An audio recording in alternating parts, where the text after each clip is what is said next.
Recording studio Ekangar सराय। आगे जहिया से तू करेला काला सगेनी गे, जहिया से तू करेला काला सगेनी गे। तमाशा डरवा के ट्यूशनिया छौरी ना सदेनी गे, माशा डरवा के ट्यूशनिया छौरी ना सदेनी गे। आगे चुमा दे के मैट्रिक में पास भेनी गे, चुमा दे के मैट्रिक में पास भेनी गे। तमाशा डरवा के ट्यूशनिया छौरी ना सदेनी गे, माशा डरवा के ट्यूशनिया छौरी ना सदेनी गे।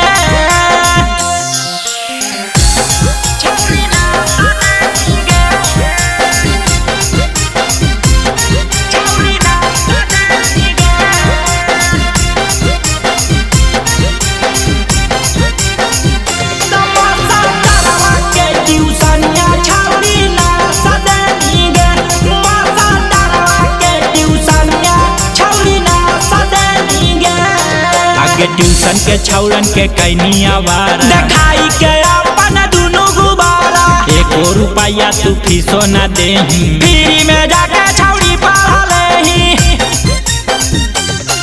आगे ट्यूशन के छौरन के कैनी आवारा देखाई के अपन दुनु गुबारा।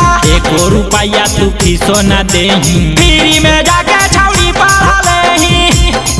आगे टाइम से पहले तू काला सगेनी गे, टाइम से पहले तू काला सगेनी गे। तमाशा डरवा के ट्यूशनिया छौरी ना सदेनी गे, माशा डरवा के ट्यूशनिया छौरी ना सदेनी गे।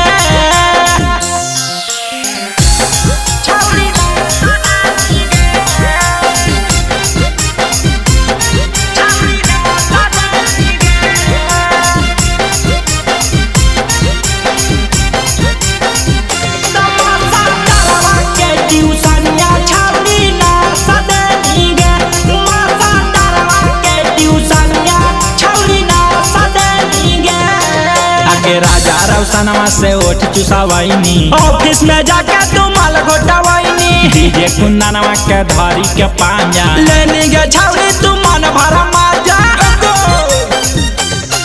आगे राजा रौशनवा से ओठ चुसावैनी, ऑफिस में जाके तू माल घोटावैनी। डीजे सूरजवा के धरी के पांजा लेनी गे छौरी तू मन भर माजा। आगे अर्जुन आशिक के ना तू निराश कैनी गे, अर्जुन राहुल के ना तू निराश कैनी गे। तमाशा डरवा के ट्यूशनिया छौरी ना सदेनी गे, माशा डरवा के ट्यूशनिया छौरी ना सदेनी गे। इसका रिकॉर्डिंग स्टूडियो एकंगर सराय।